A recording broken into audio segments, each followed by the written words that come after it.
Praise the Lord. கிறிஸ்துவுக்குள் பிரியமானவர்களே, ஆண்டவராகிய இயேசு கிறிஸ்துவின் நாமத்தில் நான் உங்களை வாழ்த்துகிறேன். இந்த ஜூன் மாத வாக்குத்தத்தமாக கர்த்தர் நமக்கு தந்த வேத வசனம் எரேமியா 30ஆம் அதிகாரம் 11ஆம் வசனம்.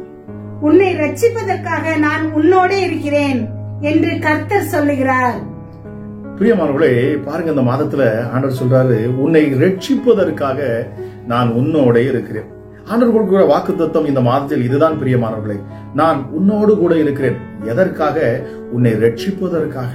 உன்னை ரட்சிப்பதற்காக நான் உன்னோடு கூட இருக்கிறேன் என்று ஆண்டவர் வாக்கு பண்ணுகிறாராம். எது ரட்சிப்பு? ரட்சிப்பு என்றால் என்ன? ரட்சிப்பு என்றால் பாதுகாப்பு, தேவனுடைய அடைக்கலம். நீங்கள் விடுவிக்கப்படுவது, விடுதலையாக்கப்படுவது. எதிலிருந்து விடுதலை? பாவத்திலிருந்து விடுதலை, உங்கள் சாபத்திலிருந்து விடுதலை, உங்கள் விரோதிகளிடத்திலிருந்து உங்களுக்கு விடுதலை, உங்கள் சத்துருக்களிடத்திலிருந்து உங்களுக்கு விடுதலை, உங்கள் போராட்டங்களிலிருந்து உங்களுக்கு விடுதலை. அது மாத்திரமல்ல, நாம் நரகத்துக்கு போகாதபடி, பாதாளத்துக்குள் நாம் நுழைந்து விடாதபடி, நாம் ரட்சிப்புக்கு நேராக செல்லும்படி தேவன் கொடுக்கிற ஆவிக்குரிய விடுதலை. பிரியமானவர்களே, இவை எல்லாமே இந்த ரட்சிப்புக்குள்ளாக அடங்கி இருக்கிறது. ரட்சிப்பு என்றால் இதுதான். ரட்சிப்பு என்றால் பாருங்க, தேவனுடைய பாதுகாப்பு, அவருடைய வழி நடத்துதல், அவர் உங்களை மீட்டு எடுப்பதாம். இந்த மாதத்திலே ஆண்டவர் கொடுக்கிற வார்த்தை, நான் உன்னோடு கூட இருப்பேன். எதற்காக? உன்னை ரட்சிப்பதற்காக, உன்னை மீட்டுக் கொள்வதற்காக, உன் சத்துருவின் கையில் இருந்து உன்னை பாதுகாப்பதற்காக நான் உன்னோடு கூட இருக்கிறேன் என்று வாக்கு பண்ணுகிறார். பிரியமானவர்களே, ஒரு மனிதனோடு கூட தேவன் இருப்பார் என்று சொன்னால் அது எவ்வளவு பெரிய விஷயம் பாருங்க. தாவீதோடு கூட கர்த்தர் இருந்தார். அவன் ஒரு சிறியவனாக, ஒரு இளைஞனாக இருந்த பொழுதும் கூட பாருங்க, பெலிஸ்தியர்கள் நாட்டிலிருந்து வந்த அந்த கோலியாத்தை விழத்தள்ளும்படி அவனுக்குள்ள தேவ வல்லமை வெளிப்பட்டது. பிரியமானவர்களே, தாவீதுக்குள்ள தேவனுடைய பலன் அவனுக்குள் வந்தது. தேவனுடைய அந்த தைரியம், தேவன் கொடுக்கிற தைரியம் அவனுக்குள்ள இருந்தது பாருங்க. அவன் கூட தேவன் இருந்தபடியினாலே கோலியாத்தை அவன் விழச் செய்தான். தேவன் அவனை ஜெயமெடுக்க பண்ணினார். அவன் யுத்தத்தில் வல்லவனாக மாறினான் பாருங்க. தேவன் அவனோடு கூட இருந்தபடினாலே அவன் பெலிஸ்தியரை அவன் முறியடித்தான், அமலேக்கியர்களை அவன் முறியடித்தான், மோவாபியரை அவன் முறியடித்தான், சீரியர்களை அவன் முறியடித்தான். பிரியமானவர்களே, இதற்கெல்லாம் காரணம் என்ன? தேவன் அவனோடு கூட இருந்தார். அவனை ரட்சிக்கும்படி, அவனை மட்டுமல்ல முழு இஸ்ரவேல் ஜனங்களையும் ரட்சிக்கும்படி என் தேவன் சித்தம் கொண்டார். ஆக தேவன் உங்களோடு கூட இருப்பேன் என்று இந்த மாதத்தில் ஒரு வாக்கு பண்ணுகிறார். ஆக எரேமியா 1:8 ஆண்டவர் சொல்லுகிறார் பாருங்க, நான் உன்னை காக்கும்படிக்கு நான் உன்னோடு கூடவே இருப்பேன். எரேமியாவில் நம்ம எடுத்து பார்த்தோம்னா அநேக இடங்கள்ல தேவன் சொல்லியிருப்பார், நான் உன்னோடு கூட இருப்பேன். எரேமியாவிடத்துல தேவன் சொல்லுவார், நான் உன்னோடு கூட இருக்கிறேன். பிரியமானவர்களே, தேவன் நம்மோடு கூட இருந்தால் நாம் எப்படிப்பட்ட மதிலையும் நாம் தாண்டி போக முடியும். வேதம் சொல்லுகிறது, உம்மாலே நான் ஒரு சேனைக்குள் பாய்வேன், உம்மாலே நான் ஒரு மதிலை தாண்டுவேன். கர்த்தர் ஒருவன் பட்சத்தில் இருப்பார் என்று சொன்னால் அவனுக்கு விரோதமாக நிற்பவன் யார்? ஒருவரும் அவனுக்கு விரோதமாக நிற்க முடியாது. இந்த மாதத்தில் நீங்கள் இதை விசுவாசியுங்கள் பிரியமானவர்களே. கர்த்தர் உங்களை ரட்சிக்கும்படி, உங்களை விடுதலையாக்கும்படி, உங்களை மீட்கும்படி, உங்களை பாதுகாக்கும்படி, சத்துருவின் கையில் இருந்து உங்களை விடுதலையாக்க, அது மாத்திரமல்ல, உங்களுக்கு முன் வருகிற சத்துருக்களை துரத்தும்படிக்கு அவர் உங்க கூட இருக்கிறார். யோசுவா 1:5 வாசித்து பாருங்கள். நீ உயிரோடு இருக்கும் நாளெல்லாம் ஒருவனும் உனக்கு முன்பாக எதிர்த்து நிற்பதில்லை. நான் மோசையோட இருந்தது போல உன்னோடும் இருப்பேன். நான் உன்னை விட்டு விலகுவதும் இல்லை, உன்னை கைவிடுவதும் இல்லை. பாருங்க பிரியமானவர்களே, ஆண்டவர் சொல்றாரு யோசுவா கிட்ட, நான் மோசையோடு இருந்தது போல நான் உன்னோடும் இருப்பேன். மோசையோடு தேவன் இருந்த பொழுது அவர் என்ன செய்தார் பாருங்க, எல்லா ஜனங்களையும் அவர் மீட்டார், ரட்சித்தார், விடுதலையாக்கினார். அடிமைத்தனப்பட்டு அடிமையாய் இருந்த அந்த தேசத்திலிருந்து, அந்த எகிப்து தேசத்திலிருந்து தேவன் அவர்களை விடுதலையாக்கினார். எவ்வளவு பெரிய தடைகள் வந்தாலும் சரி, செங்கடல் வந்தாலும் சரி, யோர்தான் வந்தாலும் சரி, பிரியமானவர்களே, எரிகோவே முன்பு நின்னாலும் சரி, எல்லாவற்றையும் ஆண்டவர் தாண்ட செய்தார். இந்த ரட்சிக்கும் தேவன் உங்க கூட இருப்பார் என்று சொன்னால் நிச்சயமாகவே உங்களை எல்லா சூழ்நிலையிலிருந்து அவர் உங்களை விடுதலையாக்குவார் பிரியமானவர்களே. ஆக எரேமியா 1:19 என்ன சொல்லுகிறது? அவர்கள் உனக்கு விரோதமாக யுத்தம் பண்ணுவார்கள், ஆனாலும் உன்னை மேற்கொள்ள மாட்டார்கள். உன்னை ரட்சிக்கும்படிக்கு நான் உன்னுடனே இருக்கிறேன் என்று கர்த்தர் சொல்லுகிறார். பிரியமானவர்களே, இங்க கர்த்தர் சொல்லுகிறார், உனக்கு விரோதமாக யுத்தம் பண்ணுவார்கள், ஆனாலும் அவர்கள் உங்களை மேற்கொள்ள மாட்டார்களாம். ரட்சிக்கிற தேவன் அவர் உங்களோடு கூட இருப்பார் என்று சொன்னால், சத்துருக்கள் எவ்வளவாய் உங்களுக்கு விரோதமாக அவங்க பல திட்டங்களை வகுத்தாலும் சரி, ஆமா, எப்படிப்பட்ட போராட்டத்தை உங்களுக்கு நேராக கொண்டு வந்தாலும் சரி, உங்களுக்கு எதிராக எப்படிப்பட்ட கண்ணிகளை வைத்தாலும் சரி, பிரியமானவர்களே, அவர்கள் ஒருபோதும் வெற்றி அடைய முடியாது. அவர்கள் ஒருபோதும் உங்களை மேற்கொள்ள முடியாது. காரணம், ரட்சிக்கும் தேவன் உங்க கூட இருக்கிறபடினாலே அவர் உங்களை எல்லா சத்துருக்களை உங்களுக்கு முன்னின்று அவர் துரத்துவார், உங்களை அவர் விடுதலையாக்குவார். பிரியமானவர்களை, இந்த மாதத்தில் ஆண்டவர் மிக அற்புதமான ஒரு வாக்குத்தத்தமாக இதை உங்களுக்கு தருகிறார். அவர் உங்க கூடவே இருப்பாராம். எதற்காக நான் உன்னோடு கூட இருப்பேன்? அநேக இடங்கள் நம்ம வாசிக்கிறோம், தேவன் சொல்லுகிறார், நான் உன்னோடு கூட இருப்பேன். ஆனால் இந்த வசனம் சொல்லுகிறது, நான் எதற்காக உன்னோடு கூட இருப்பேன் என்று சொன்னால், உன்னை ரட்சிக்கும்படி. நம்மை ரட்சிக்க தேவன் விரும்புகிறாராம். ஆகவேதான் பாருங்க, நாம் பாவத்தில கடந்தோம். நம்முடைய ஆவிக்குரிய வாழ்க்கையில நமக்கு ஒரு மிகப்பெரிய விடுதலையும் தேவைப்படுகிறது. நாம பாவத்துல இருந்தோம், பாவத்துல உழண்டு கடந்தோம். தேவனுக்கும் மனிதனுக்கும் மிகப்பெரிய ஒரு விரிசல் இருந்தது. தேவ சமூகத்துக்கு முன்பதாக போக முடியாமல் இருந்தோம். பாருங்க, இப்பொழுது ஆண்டவராகிய இயேசு கிறிஸ்துவை, தம்முடைய சொந்த குமாரனை இந்த பூமிக்கு அவர் அனுப்பினார். எதற்காக? நாம் ரட்சிக்கப்படும்படிக்கு, நாம் மீட்கப்படும்படிக்கு. இந்த மாம்ச ரீதியாக இந்த உலக வாழ்க்கையில் மாத்திரமல்ல, ஆவிக்குரிய வாழ்க்கையிலும் நாம் விடுதலையாக்கப்பட வேண்டியது மிக மிக அவசியமாக இருக்கிறது. பிரியமானவர்களே, ஆகவேதான் தன் மடியில் இருந்த சொந்த குமாரனையே அவர் நமக்காக அனுப்பினார். எப்பொழுது நாம் பாவிகளாய் இருக்கிற பொழுது, எப்பொழுது நாம் அவரை அறியாதிருந்த பொழுது, எப்பொழுது நாம் அவருக்கே சத்ருவாக இருந்த பொழுது, தேவனுக்கு சத்ருவாக நாம் இருந்தோமோ, அந்த சூழ்நிலையில ஆண்டவர் நம்ம மேல் இரக்கம் வைத்து தம்முடைய கிருபையினால் அவர் என்ன செய்யறாரு, நம்ம மேல வைத்திருக்கிற அன்பு நிமித்தமாகவும் கிருபையினாலும் தேவன் தம்முடைய ஒரே பேரான குமாரனை அவர் நமக்காக அனுப்பினாராம். நம்மை மீட்டு ரட்சிக்கும்படி, நம்மை விடுதலையாக்கும்படி, நம்மை பாதுகாக்கும்படி, பிசாசின் கையில் நாம் சிக்கிக்கொள்ளாதபடிக்கு.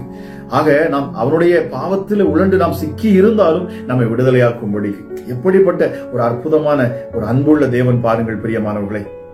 பிரியமானவர்களே, பவுலும் சீலாவும் சிறைச்சாலையில் அடைபட்டிருந்த பொழுது வேதம் சொல்லுகிறது, அவர்கள் சித்திரவதை செய்தார்கள். பவுலையும் சீலாவையும் தொழுமரத்தில் அவங்க என்ன செஞ்சிருந்தாங்க, அவங்களுடைய கால்களை மாட்டி வைத்திருந்தாங்க. சிறைச்சாலைக்குள்ள அவர்களை அடைத்து வைத்திருந்தார்கள். இப்ப அவங்க என்ன செஞ்சாங்க, ரெண்டு பேரும் சிறைச்சாலைக்குள்ள அவங்க துதிச்சு பாட ஆரம்பிச்சாங்க.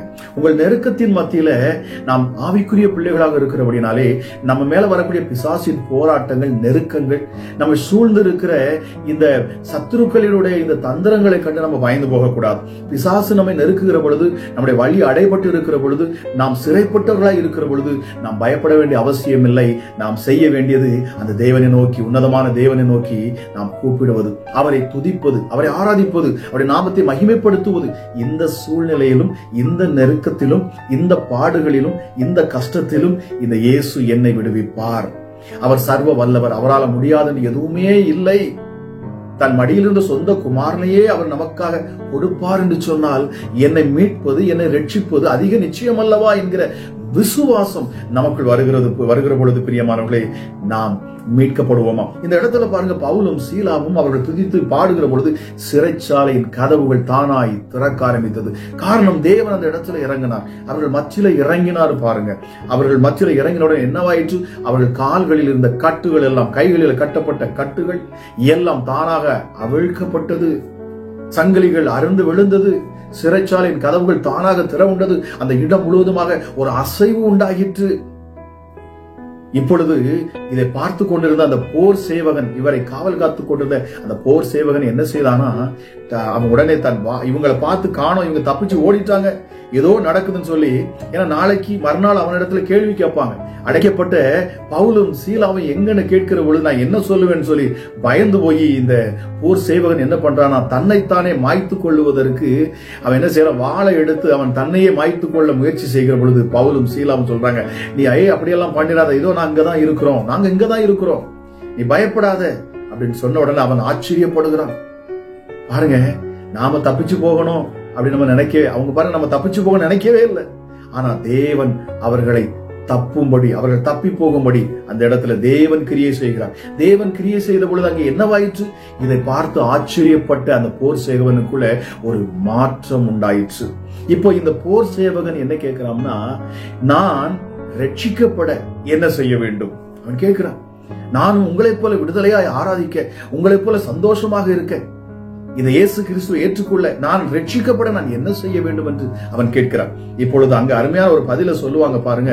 அப்போஸ்தலர் நடபடிகள் 16ஆம் அதிகாரம் 30 32 வரைக்கும் நாம் வாசிப்போம் என்று சொன்னால் ரொம்ப அருமையா இருக்கும். கேட்டு பாருங்க. அவர்களை வெளியே அழைத்து வந்து, ஆண்டவமாரே, ரட்சிக்கப்படுவதற்கு நான் என்ன செய்ய வேண்டும் என்றான். அதற்கு அவர்கள், கர்த்தராகிய இயேசு கிறிஸ்துவை விசுவாசி, அப்பொழுது நீயும் உன் வீட்டாரும் ரட்சிக்கப்படுவீர்கள் என்று சொல்லி அவனுக்கும் அவன் வீட்டில் இருந்த யாவருக்கும் கர்த்தருடைய வசனத்தை போதித்தார்கள். பிரியமானவர்களே, இங்க நம்ம ஒன்று ஆரம்பமாக நம்ம புரிஞ்சு கொள்ளணும் பாருங்க. இப்ப அங்க நடந்த அற்புதங்களை பார்த்து, அந்த அதிசயத்தை பார்த்து இந்த போர் சேவன் கேட்கிறான், நான் ரட்சிக்கப்பட என்ன செய்ய வேண்டும்? அப்ப இவங்க என்ன சொல்றாங்க? நீ ரட்சிக்கப்படுவதற்கு இந்த ஆண்டவராகிய இயேசு கிறிஸ்துவை உன் சொந்த ரட்சகராக ஏற்றுக்கொண்டு நீ அவரை விசுவாசிக்க வேண்டும். எதை விசுவாசிக்க வேண்டும்? இந்த ஆண்டவராகிய இயேசு கிறிஸ்து தேவனுடைய குமாரன். இவர் எனக்காக, என் குடும்பத்திற்காக, என் பிள்ளைகளுக்காக இவர் சிலுவையில அடிக்கப்பட்டார். என் பாவங்களுக்காக, என் அக்கிரமங்களுக்காக, என் மீறுதல்களுக்காக, என்னுடைய தரித்திரம் மாற வேண்டும் என்பதற்காக இவர் சிலுவையில தரித்திரரானார். இவர் சிலுவையில என்னுடைய மரணத்தை ஏற்றுக்கொண்டார். இவர்தான் மெய்யான தேவன் என்பதை நாம் ஏற்றுக்கொண்டு அவரை விசுவாசிக்கிற பொழுது, அவர் மரித்து 3ஆம் நாள் உயிரோடு எழுந்தார் என்பதை நாம் விசுவாசிக்கிற பொழுது நாம் ரட்சிக்கப்படுவோமாம். அது மாத்திரமல்ல பிரியமானவர்களே, 32ஆம் வசனம் என்ன சொல்கிறது பாருங்க. 32ல சொல்லப்பட்டிருக்கிறது, அவனுக்கும் அவன் வீட்டில் இருந்த யாவருக்கும் கர்த்தருடைய வசனத்தை போதித்தார்கள். பாருங்க, ரொம்ப அற்புதமான வசனம் பாருங்க. இந்த இடத்துல அவங்க என்ன சொல்லப்படுது பாருங்க. நாம் ரட்சிக்கப்படுவதற்கு மிக முக்கியமாக நாம் தேவனுடைய வசனத்தை அறிந்து கொள்ள வேண்டுமா, அவருடைய வார்த்தையை நாம் கேட்க வேண்டும். அதாவது நற்செய்திகளை நீங்கள் கேட்க வேண்டும். ஆண்டவராகிய இயேசு கிறிஸ்துவை குறித்த இந்த செய்திகளை நீங்கள் கேட்கிற பொழுது, இந்த வார்த்தைகளை நீங்கள் கேட்கிற பொழுது உங்கள் இருதயத்திலே ரட்சிப்பு உண்டாகும். நீங்கள் மறுரூபமாக்கப்படுவீர்கள். வசனம், இந்த வார்த்தை உங்களை சுத்தப்படுத்தும். உங்களை தேவனுடைய அந்த பரலோகத்துக்கு நேராக உங்களை அது வழி நடத்தும். பிரியமானவர்களே, உலக காரியத்துல, உலகத்துல மட்டும் உங்களுக்கு ரட்சிப்பு விடுதலை அல்ல, உங்களுக்கு பரலோகத்துக்கு போகும் வரை, தேவனோடு கூட சிங்காசனத்தில் நீங்கள் அமரும் வரை உங்களை பாதுகாத்து வழி நடத்துவதற்கும், அந்த ரட்சிப்புக்கு, அந்த உன்னதமான ரட்சிப்புக்கு, அந்த பரம காணனை நோக்கி நாம் செல்வதற்கு உதவி செய்யக்கூடியது இந்த ஆண்டவருடைய வார்த்தை, இந்த ஆண்டவருடைய வசனம். பிரியமானவர்களே, இந்த வார்த்தையை கேட்ட பொழுது அவர்கள் ரட்சிக்கப்பட்டார்களாம். இந்த முழு குடும்பமாக பாருங்க. அதுக்கப்புறம் இந்த போர் சேவகன் தன்னுடைய முழு குடும்பத்தோடு அவன் ரட்சிக்கப்பட்டான். பிரியமானவர்களே, இந்த வார்த்தையை கேட்டுக்கொண்டிருக்கிற உங்க வாழ்க்கையில ஒருவேளை நீங்கள் ஆவிக்குரிய வாழ்க்கையில நீங்கள் பின்தங்கி இருப்பீங்கன்னு சொன்னா, நிச்சயமா ஆண்டவருடைய வார்த்தையை அதிகமாக தியானியுங்கள். வேத வசனத்தை எடுத்து வாசியுங்கள். ஏதோ நம்ம ஜெபிப்பதனால் மாத்திரம் அல்ல, யாரோ ஒரு ஊழியக்காரர் சொல்றார், அந்த பிரசங்கத்தை கேட்கிறேன், அது மாத்திரம் அல்ல. பிரியமானவர்களே, நீங்களும் வேதத்தை எடுத்து வாசிக்க வேண்டும். இந்த வார்த்தையை நீங்கள் உட்கொள்ளுகிற பொழுது, அதை தினமும் தியானிக்கிற பொழுது நீங்கள் ஆவிக்குரிய வாழ்க்கையிலே நீங்கள் விடுதலையாக்கப்படுவீர்கள். பிசாசுகள் உங்களை மேற்கொள்ள முடியாது. அவருடைய தந்திரங்கள் உங்க மேல பலிக்காது. உங்களுக்கு விரோதமாக யார் எப்படிப்பட்ட செய்வினைகளை செய்தாலும் அது உங்க மேல வாய்க்காது. யார் உங்களை சபித்தாலும் உங்களை ஒன்றுமே செய்ய முடியாது. பிரியமானவர்களை, நீங்கள் பயப்பட வேண்டிய அவசியமே இல்லை. உங்கள் மாம்சத்தில் எப்படிப்பட்ட வியாதிகள், பலவீனங்கள் இருக்கும் என்று சொன்னாலும், இந்த ரட்சிப்பு உங்களுக்குள் இருக்கும் என்று சொன்னால், உங்களுக்குள்ளான மனுஷன் மறுரூபமாக்கப்பட்டு இயேசு கிறிஸ்து சொந்த ரட்சகரை ஏற்றுக்கொண்டு அவரை நீங்கள் விசுவாசித்து இருப்பீங்கன்னு சொன்னா, நிச்சயமாக பிரியமானவர்களே, நீங்கள் விடுதலையாக்கப்படுவீர்கள். எல்லா நோய்களிலும், எல்லா சாபத்திலும் இருந்து நீங்கள் விடுதலையாக்கப்பட்டு விடுவீர்கள். நித்திய மகிழ்ச்சி உங்கள் மேல இருக்கும். பிரியமானவர்களே, எல்லா சஞ்சலமும் தவிப்பும் உங்களை விட்டு ஓடி போகும். ஆக நம்முடைய பாவத்திலிருந்து, நம்முடைய சாபத்திலிருந்தும் நாம் ரட்சிக்கப்படுவதற்கு தேவன் நமக்கு உதவி செய்திருக்கிறார். பாருங்க, ரோமர்கள் நிருபம் 5ஆம் அதிகாரம் 9ஆம் வசனத்தை நம்ம வாசிப்போம் என்று சொன்னால், இப்படி நாம் அவருடைய இரத்தத்தினாலே நீதிமான்கள் ஆக்கப்பட்டிருக்க, கோபாக்கினைக்கு நீங்களாக அவராலே நாம் ரட்சிக்கப்படுவது அதிக நிச்சயமாமே. பாருங்க பிரியமானவர்களே, ரொம்ப அற்புதமா சொல்லப்பட்டிருக்கு பாருங்க. நாம் அவராலே ரட்சிக்கப்படுவது அதிக நிச்சயம். எதனால்? அவருடைய ரத்தத்தினால். அவர் ரத்தம் சிந்தி நம்மை மீட்டு எடுத்து இருக்கிறார். இந்த ஆண்டவராக இயேசு கிறிஸ்து நம்மை, அவர் தம்முடைய ரத்தத்தினாலே நம்மை கழுவி நம்மை பரிசுத்தப்படுத்தி இருக்கிறார். இப்பொழுது நாம் தேவனுடைய கோபாக்கினைக்கு நாம் விலக்கி நாம் பாதுகாக்கப்படுகிறோம். பிரியமானவர்களே, இந்த 5ஆம் அதிகாரத்தை ரோமர் 5 எடுத்து நீங்கள் வாசித்து பார்ப்பீர்கள் என்று சொன்னால், அநேக காரியங்கள் ரட்சிப்புக்கு நேராக நம்ம நடத்தியிருக்கும். பிரியமானவர்களே, அவருடைய கிருபையினாலே, அவர் கொடுத்த நம்முடைய இலவசமான இந்த கிருபை. பிரியமானவர்களே, இதனால் நாம் ரட்சிக்கப்பட்டிருக்கிறோம், இதனால் நாம் மீட்கப்பட்டிருக்கிறோம். எல்லா பாவத்திலும் இருந்து, எல்லா சாபத்திலும் இருந்து நிச்சயமாக பிரியமானவர்களே, நாம் மரிக்க வேண்டிய இடத்தில் நம் தேவன் மரித்தாராம். நம்மை மரணத்திலிருந்து நம்மை விடுதலையாக்கி இருக்கிறார். வேதம் சொல்லுகிறது பாருங்க, பாவத்தின் சம்பளம் மரணம் என்று சொல்லப்பட்டிருக்கிறது. ஆக இந்த பாவத்திலிருந்து நம்மை அவர் விடுதலையாக்கி இருக்கிறார். இந்த இயேசு கிறிஸ்துவை ஏற்றுக்கொண்டு நீங்கள் விசுவாசிக்கிற பொழுது இந்த மரணத்தை நீங்கள் ஜெயிக்கிறவர்களாக மாறுகிறீர்கள். பிரியமானவர்களை, மரணத்தை ஜெயித்த ஆண்டவராக இயேசு கிறிஸ்து உங்களுக்குள் அவர் வாசம் செய்வார். உங்களை முழுவதுமாக ரட்சிப்பாராம். இப்பொழுது தேவன் உங்க கூடவே இருப்பார். ஆண்டவராக இயேசு கிறிஸ்து வாக்கு பண்ணினார் பாருங்க, நான் உன்னை விட்டு விலகுவதும் இல்லை, உன்னை கைவிடுவதும் இல்லை என்று சொன்னது மாத்திரமல்ல, இதோ உலகத்தின் முடிவு பரியந்தம் கடைசி நாள் வரைக்கும் நான் உங்க கூடவே இருப்பேன்னு சொன்னார். அதற்காக பரிசுத்த ஆவியானவர் நமக்கு தந்திருக்கிறார். எதற்காக? நம்மை ரட்சிக்கும்படி, நம்மை மீட்கும்படி, நாம் கைவிடப்படாதபடிக்கு, பாவத்தில் மீண்டும் சிக்கிக்கொள்ளாதபடிக்கு, நம்மை சரியான ஒரு செம்மையான பாதையில நடத்தும்படி தேவன் தம்முடைய ஆவியை நமக்கு தந்திருக்கிறார். பிரியமானவர்களே, அதன் மூலமாக இயேசு கிறிஸ்து என்னும் இரட்சகர் நமக்குள் அவர் குடியிருக்கிறார். உங்கள் சரீரம் தேவனுடைய ஆலயமாக இருக்கிறது. ஆக ரட்சிக்க எப்படி அவர் உங்க கூட இருக்கிறேன் என்று வாக்கு பண்ணுகிறார். இந்த மாதத்தில் அவர் சொன்ன வார்த்தை இதுதான் பிரியமானவர்களே, அவர் உங்களோடு கூட இருக்கிறார், உங்களை ரட்சிக்கும்படி, உங்களை மீட்கும்படி. ஆக உங்கள் உள்ளம் கலங்காதிருக்கட்டும், நீங்கள் பயப்பட வேண்டிய அவசியம் இல்லை. கடைசியாக ஒரு வசனத்தை வாசித்து நாம் முடித்துக் கொள்ளலாம். அப்போஸ்தலர் நடபடிகள் 4ஆம் அதிகாரம் 12ஆம் வசனத்தில் பேதுரு சொல்லுகிறார், அவராலே அன்றி வேறொருவராலும் ரட்சிப்பு இல்லை. நாம் ரட்சிக்கப்படும்படிக்கு வானத்தின் கீழெங்கும் மனுஷர்களுக்குள்ளே அவருடைய நாமமே அல்லாமல் வேறொரு நாமம் கட்டளையிடப்படவும் இல்லை என்றான். பாருங்க பிரியமானவர்களே, ஆண்டவராகிய இயேசு கிறிஸ்து இல்லாமல், அவரையே அல்லாமல் ரட்சிப்பு இல்லை. இந்த இயேசு கிறிஸ்து தான் உங்களுக்கு ரட்சிப்பு தர முடியும். இந்த இயேசு கிறிஸ்து தான் உங்களுக்கு உலக ரீதியான ரட்சிப்பு, அது மாத்திரமல்ல அந்த பரலோக ரீதியான உங்களுக்கு ரட்சிப்பு. பிரியமானவர்களே, உங்கள் மாம்சத்துல உங்களுக்கு விடுதலை, உங்கள் ஆவியிலும் உங்களுக்கு விடுதலை, உள்ளான மனுஷனுக்கு ஒரு விடுதலை.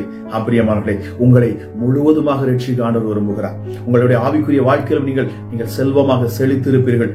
ஆசீர்வாதங்கள் உங்களை சூழ்ந்திருக்கும். பிரியமானவர்களே, நீங்கள் தரித்திர கோலமத்தில் இருக்க மாட்டீங்க. பூமியில் உள்ள அத்தனை ஆசீர்வாதங்களையும் தேவன் உங்களுக்கு தருவார். அவர் ஐஸ்வர்யம் உள்ளவராக இருந்தும் அவர் என்ன செய்தாராம்?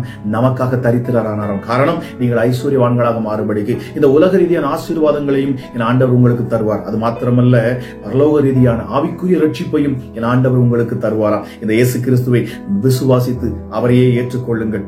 நிச்சயமாகவே உங்களுக்கு விடுதலை உண்டு, உங்களுக்கு ரட்சிப்பு உண்டு. ஆக பிரியமானவர்களே, இந்த மாதத்திலும் தேவன் நம்மோடு கூட பேசின இந்த வார்த்தையின்படி கர்த்தர் சொல்லுகிறார், நான் உன்னோடு கூட இருக்கிறேன். எதற்காக? உன்னை ரட்சிக்கும்படி, உன்னை விடுதலையாக்கும்படி. பிரியமானவர்களே, நிச்சயமாகவே நாம் பயப்பட வேண்டிய அவசியம் இல்லை. நீங்கள் சோர்ந்து போகாதிருங்கள். இந்த மாதத்துல என் ஆண்டவர் கொடுக்கிற வாக்குத்தத்தத்தை நீங்கள் பிடித்துக் கொள்ளுங்கள். இந்த சுவிசேஷத்தை, இந்த சத்தியத்தை நீங்கள் அறிந்து அதை விசுவாசிக்கிற பொழுது நிச்சயமாகவே நீங்கள் மாத்திரமல்ல, எப்படி அந்த போர் சேவகன் இந்த வசனத்தை கேட்டு அந்த குடும்பமாக அவன் கேட்கிறான் பாருங்க, அந்த குடும்பமே ரட்சிக்கப்பட்டது. தேவனுடைய வார்த்தை உங்கள் வீடுகளுக்குள் வருகிற பொழுது, இந்த இயேசு கிறிஸ்துவை குறித்த செய்திகளை நீங்கள் கேட்டுக்கொண்டே இருக்கிற பொழுது நிச்சயமாக பிரியமானவர்களே, உங்களுக்கு ரட்சிப்பு உண்டு. விடுதலையை பெற்றுக் கொள்ளுங்கள். கர்த்தர் இதை கேட்கிற உங்கள் ஒவ்வொருவரையும் அவர் தம்முடைய அளவில்லாத கிருபையினாலும் சமாதானத்தினாலும் உங்களை ஆசீர்வதிப்பாராக என்று சொல்லி இந்த மாதத்துக்குரிய இந்த வாக்கு தத்தத்தின்படியே என் ஆண்டவர் உங்களை நடத்துவார, உங்களை ரட்சிப்பாராக. அதற்காகவே என் தேவன் உங்களோடு கூட இருந்து உங்களை வழி நடத்தி உங்களை அந்த பரம கானானுக்கு அவர் அழைத்து செல்லும் வரைக்கும் உங்க கூட இருந்து அவர் பெரிய காரியங்களை செய்வாராக. கர்த்தர் உங்களை ஆசீர்வதிக்கட்டும். God bless you.